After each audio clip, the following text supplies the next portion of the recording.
Good morning guys. Welcome back to my channel. I am so happy to be back because today I have a pantry makeover that's literally gonna blow your mind. Like, you might want to put some Depends on because some things you might poop your pants. Before we go ahead and get started, let me tell you that I did this entire makeover for like 20 bucks. You can definitely do this for under $200, and considering the impact it makes, whew, this might be my favorite makeover I've ever done. Just saying, let's set the bar high. If you're not currently subscribed to my channel, I would love it if you hit the subscribe button, as well as follow me on Instagram.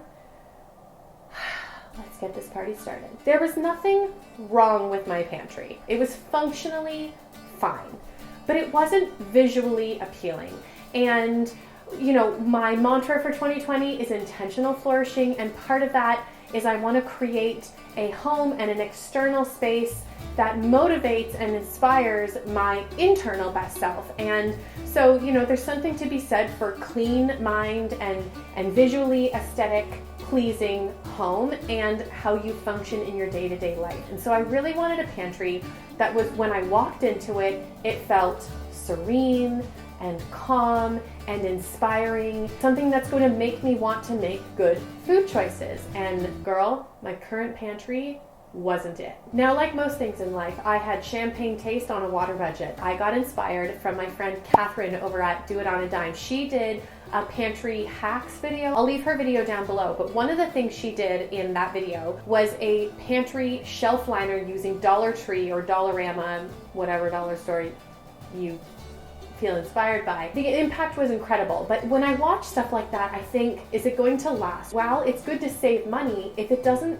last long, then you're going to be replacing it sooner, and then it's not really cost effective. So I happened to be getting together with Catherine in early January, and so I was like, girl, give me the tea. What's the quality on that DIY you did a while ago? And she's like, it's still standing strong, it's waterproof, it looks incredible, it stood the test of time. And I was like, okay, we're doing this. The next thing I wanted to consider was the canisters I had used. I previously had those OXO push the top and the air seal canisters. Nothing wrong with them. Had some growing concerns for the fact that they were made out of plastic. I went and did some research because I thought, I don't want to waste a bunch of money. If I don't have to replace them, I'm not going to go out and just buy a bunch of stuff just for the sake of it. Intentional flourishing. So I was kind of shocked to find that not all plastics are created equally. First of all, not all plastics can be recycled.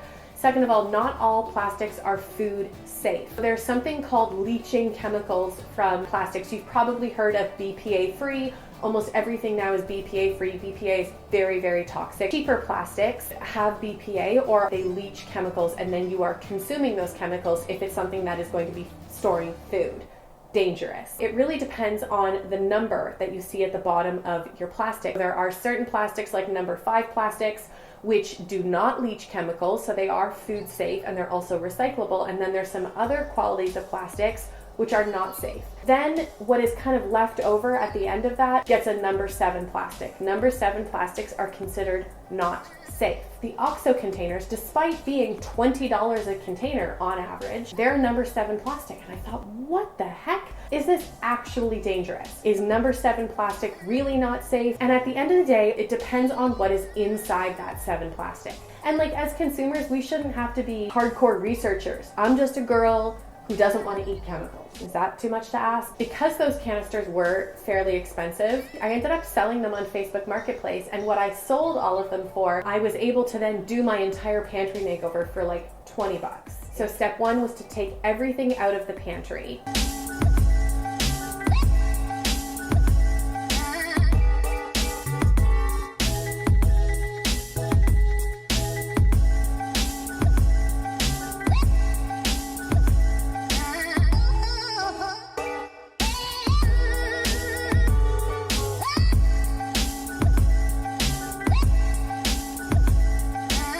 Everything was out of the pantry, then it was time to do the shelves.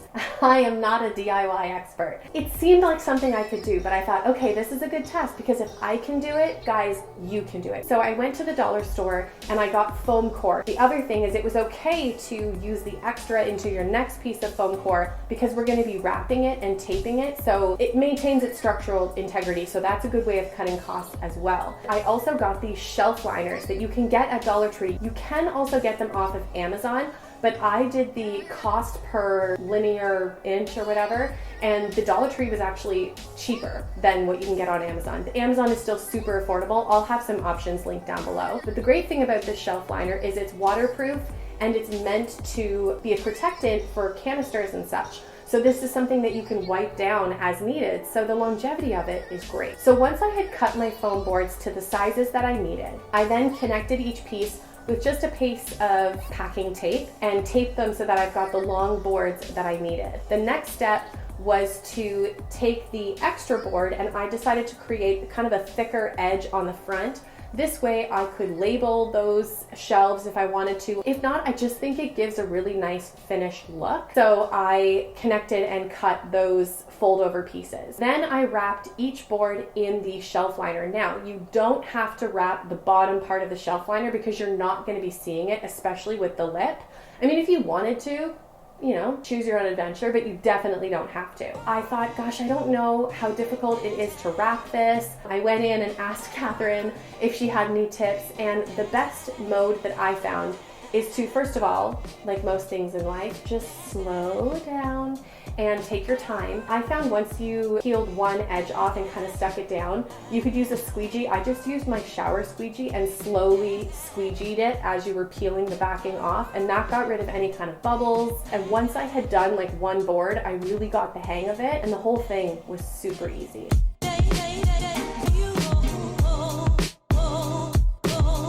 Next, I just had to attach the lip board to the part of the board that the food would be sitting on. And so what I did was just tape just the one side of the underside with the packing tape. That way it creates kind of a hinge. Bob's your uncle.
Then it was time to organize my food and decide what is going back in the pantry, what is expired, and what I can donate to a food pantry. One of the things that I'm trying to do more of is be more mindful about the eco-friendliness of the groceries that I get, and so I wanted to decant things into glass canisters that when they empty, I can then take to places like Bulk Barn or stores where you pay by weight, and so you're not paying for that packaging, which is really great. So you can get these glass canisters with the cork lid or the wooden lid off of Amazon. There's some beautiful ones. I saw a gorgeous one that was like a vase shape, and then the airtight top to it was cork, but it was a ball, and I just thought it looked so cool. But they were like $20 a bottle, and that was a little over my price range. It's really beautiful, and so if you can afford it, girl, I say go for it. Ikea has these amazing canisters in all different shapes and sizes, and they even have like a small little kit that has a couple of them that are stacked together. They look so Scandi, so cozy, and I just love them, and the price point was really, really good. And then the next step after that was to just put all the food in the canisters.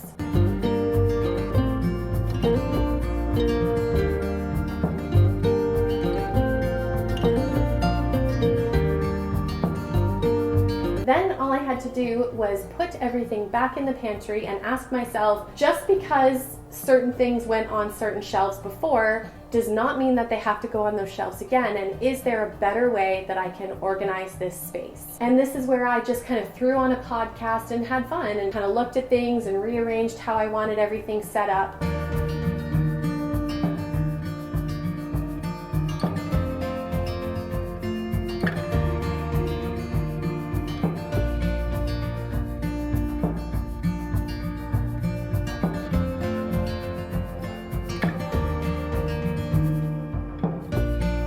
And the final result is so beautiful. I am so happy with how the pantry turned out.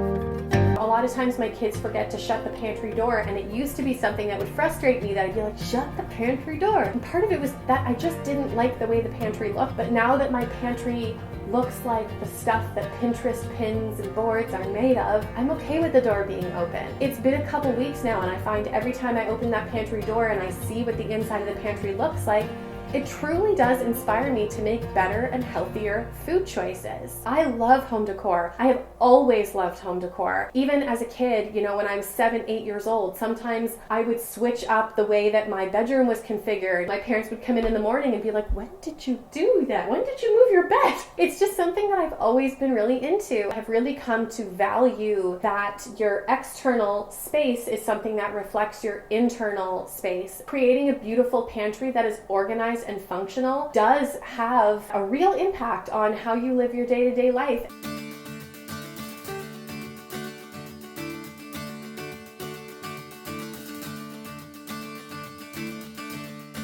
You deserve to have a pantry space that is inspiring and beautiful and brings you the vibes that you want to go for in your life.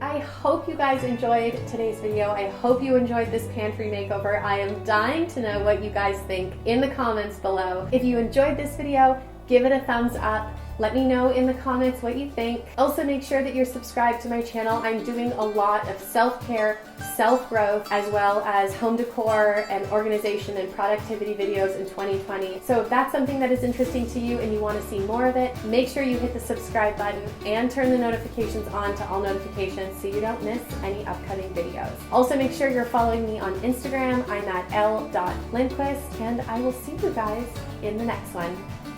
Bye!